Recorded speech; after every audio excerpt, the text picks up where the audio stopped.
These people are not normal. While many of us were sitting there enjoying the Super Bowl, rooting for our favorite team, or waiting for the halftime show, Republicans, MAGA Republicans, seem to have been counting how many black artists were on screen, or how long they were on screen for, because right after Kendrick Lamar's halftime show, we got tweets like this from Jack Posobiec that says, DEI halftime show.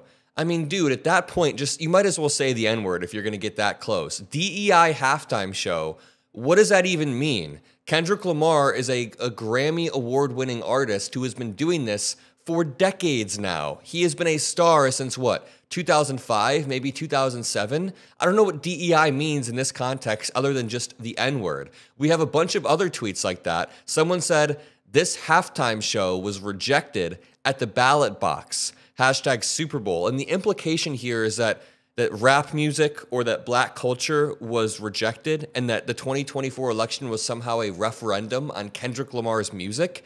That is just showing your racism openly. And we have a lot more examples like this of conservatives losing their minds after the Super Bowl, but the top dog is the one who lost his mind the most. They're all following suit. They're all following Daddy Trump and losing their minds because Trump had his own little meltdown. And dude, his Truth Social feed reads like a manic person's scribblings on the wall. So he said an hour ago, our service academies have been infiltrated by woke leftist ideologues. I don't even know where that's coming from. But then he said, the worst part of the Super Bowl was by far watching the kickoff where, as the ball is sailing through the air, the entire field is frozen, stiff. College football does not do it and won't. Whose idea was it to ruin the game? And then he tweeted out, about 11 hours ago, the only one that had a tougher night than the Kansas City Chiefs was Taylor Swift. She got booed out of that stadium. MAGA is very unforgiving. And then he tweets about minted pennies. Far too long, the United States has minted pennies. Again, this is like a manic person's feed. Every post is either about some cultural grievance that he has with Taylor Swift or about woke leftist ideologues infiltrating our organizations or the penny being minted. It is all just anti-woke gobbledygook. Is that the word? Gobbledygook? Where he's just literally spewing out random anti-woke stuff about radical woke leftists infiltrating our institutions. We have some other tweets that we should break down. Matt Walsh, one of the largest conservative commentators, said, bizarre decision by the NFL to have some guy come out and lethargically mumble a bunch of songs that 90% of the NFL audience has never heard. Again, Kendrick Lamar just won multiple Grammys. Like a few days back, he won multiple Grammys for the exact song that he was playing at the NFL. I would not say that 90% of the NFL audience has never heard who Kendrick Lamar is. It's just you, Matt Walsh, because you're in a bubble. I mean, to anyone watching this video right now, you know who Kendrick Lamar is, right? Let me know in the comments if you've heard of Kendrick Lamar or heard of his songs. And before we move on to the next section of this video, make sure you drop a like. Make sure you subscribe. I keep getting comments that say, hey, Adam, I thought I was subscribed, but it turns out I wasn't. Good luck on 1 million, and thank you. That means a lot. Let's keep reading these tweets from MAGA Republicans, but let's also break down this clip of Donald Trump on the plane, on Air Force One, on his way to the game. You said you didn't want to honor first responders today, but you pardoned hundreds of people who assaulted first responders. Why did you do that? He gets asked why he's honoring first responders when he pardoned hundreds of people who assaulted first responders. That's a good question. You are going to meet with first responders today, but you pardoned people who assaulted first responders. No, I pardoned people that were assaulted themselves. They were assaulted by our government. I pardoned J6 people who were assaulted by our government. That's who assaulted, and they were treated unfairly.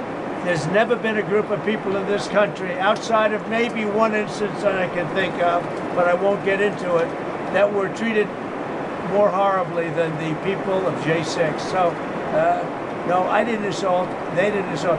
They were assaulted.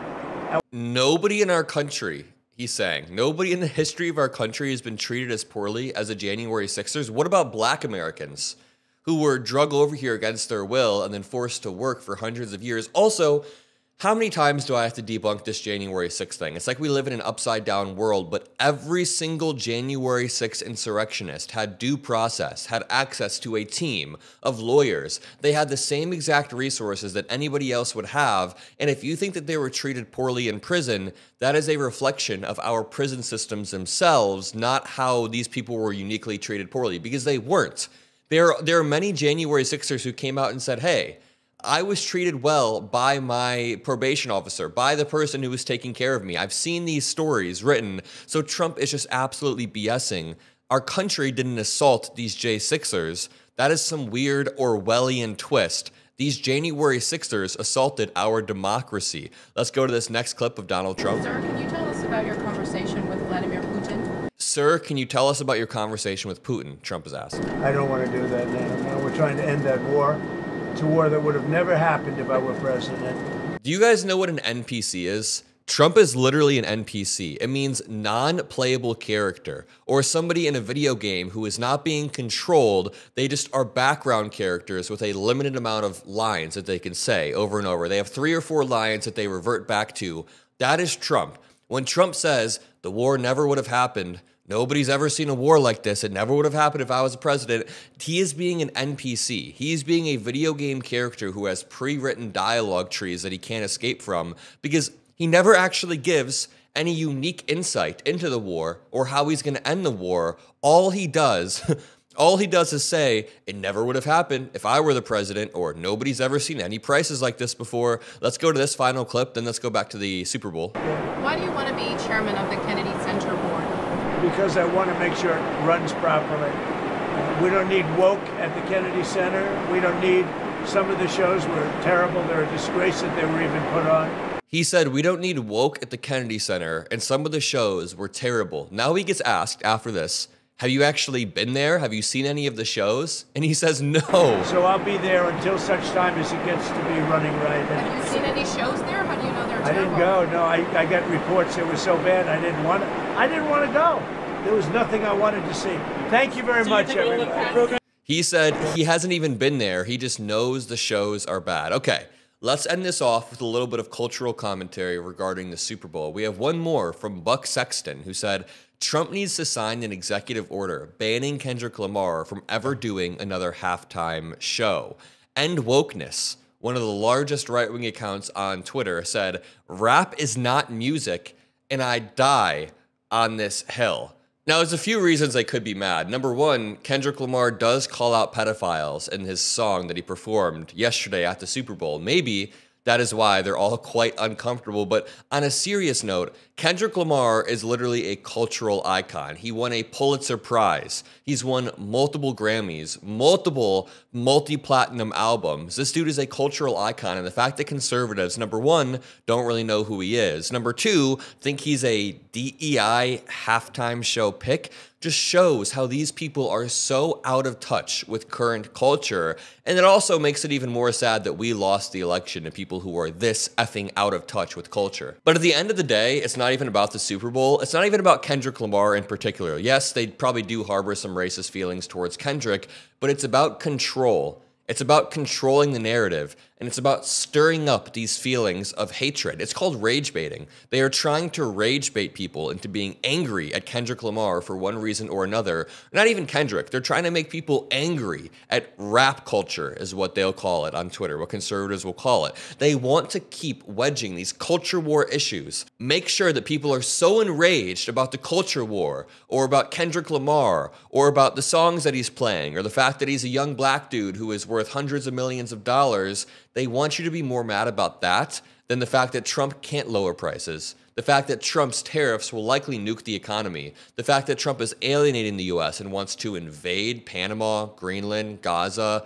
Canada. I could keep going. There are so many things they want to distract you from, the main one being Elon Musk's hostile takeover of the government. So, I'm not saying this is a coordinated trick to try to steal your attention away, but what conservatives do know how to do is make people so mad at certain culture war stuff, whether it's trans Americans or black Americans, that they distract your attention away from the real problems, and we can't let that happen. That is why I'm going to double down on the Elon Musk coverage, and you guys can help by becoming a subscriber. You can become a member below. Have a great rest of your day. I'll see you in the next video, and peace out.